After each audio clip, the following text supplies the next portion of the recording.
अभी अभी एक सूचना मिली है कि जो बहुत ही मंदभागी सूचना है। देखिए,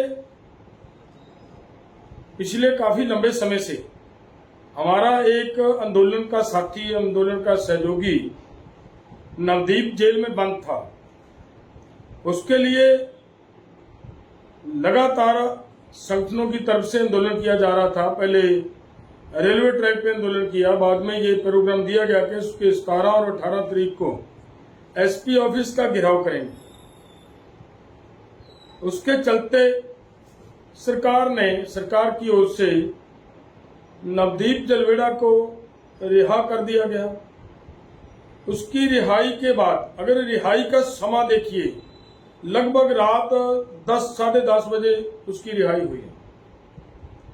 जब 10 साढ़े 10 बजे रिहाई हुई है तो उस समय, उस वक्त जिन लोगों को ये मैसेज मिला हुआ है कि भाई आप अम्बाला के अंदर एसपी ऑफिस के घेराव के लिए आइए, वो तो लोग आएंगे ही।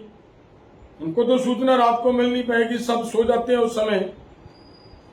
तो वो उन लोगों के लिए ये रखा गया था प्रोग्राम के जो भी साथी जिस समय जलवेड़ा को, नवदीप जलवेड़ा को रिहा कर दिया गया, उसी समय बाकायदा वीडियो बनाकर मैसेज दे दिया गया रात को लगभग 11 साढ़े 11 बजे कि भाई नवदीप को रिहा कर दिया गया है।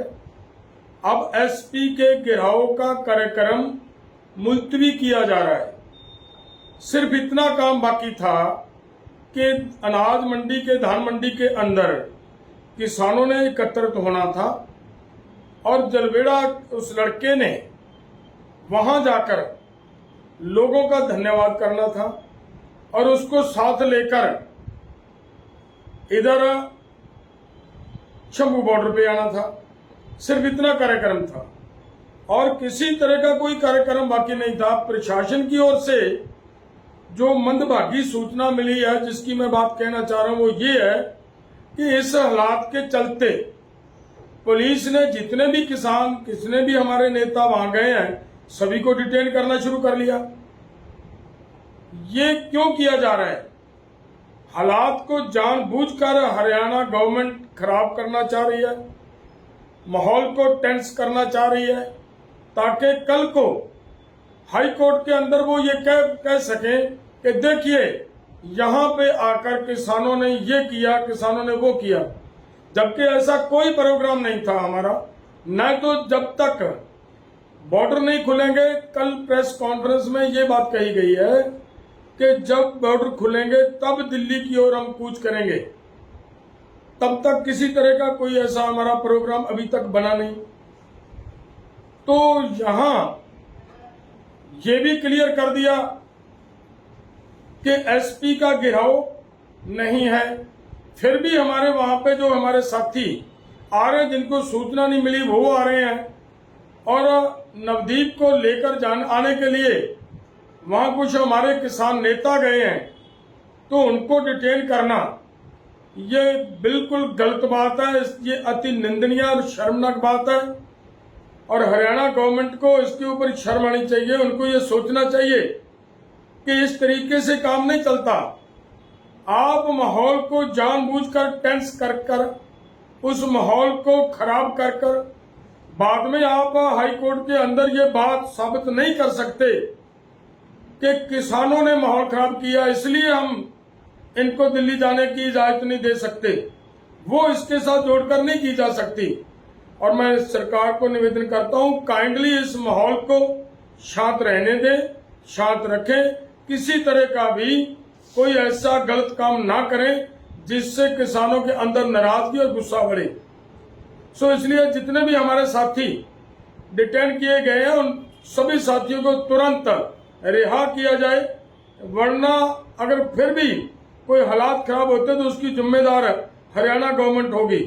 बाद में ये मत कहें जाकर कि किसान खराब कर रहे हैं। हमारा किसी तरह का भी आज माहौल खराब करना या किसी तरह का एसपी का घेराव, ऐसा कोई कॉल नहीं थी। वो हमने एसपी के गिराव की कॉल ऑफ कर दी गई थी, वो हमने वापस ले ली थी, लेकिन फिर भी अनाज मंडी के अंदर शांतमय भी किसानों को इकट्ठे ना होने देना, ये एक तरह का तानाशाही रवैया है। ये सहन योग्य नहीं है, ये बर्दाश्त लोग नहीं करेंगे। मैं इसीलिए निवेदन करता हूं, प्लीज हरियाणा का माहौल शांत रखने के लिए केवल किसानों की जिम्मेवारी नहीं है, इसके ऊपर हमारी गवर्नमेंट की भी जिम्मेदारी बनती है, वो भी इस ड्यूटी को निभाएं ताकि माहौल शांत रहे। केवल लठ के जोर पर शांति नहीं की जा सकती, नहीं करवाई जा सकती, हाथ आगे बढ़ाना पड़ेगा। शांति बनाने के लिए आपको आगे आना पड़ेगा, धक्के से शांति नहीं होती। जो इसके सब के जो किया जा रहा है, ये गलत किया जा रहा है, अति शर्मनाक और निंदनीय। हम इसकी कड़े शब्दों से निंदा करते हैं और ये भी कहेंगे, चेतावनी देंगे हरियाणा गवर्नमेंट को कि अगर उनको डिटेन साथियों को रिहा नहीं किया जाता तो बाद में अगर हरियाणा का किसी तरह का भी माहौल खराब होता है तो उसकी जिम्मेदार हरियाणा गवर्नमेंट होगी।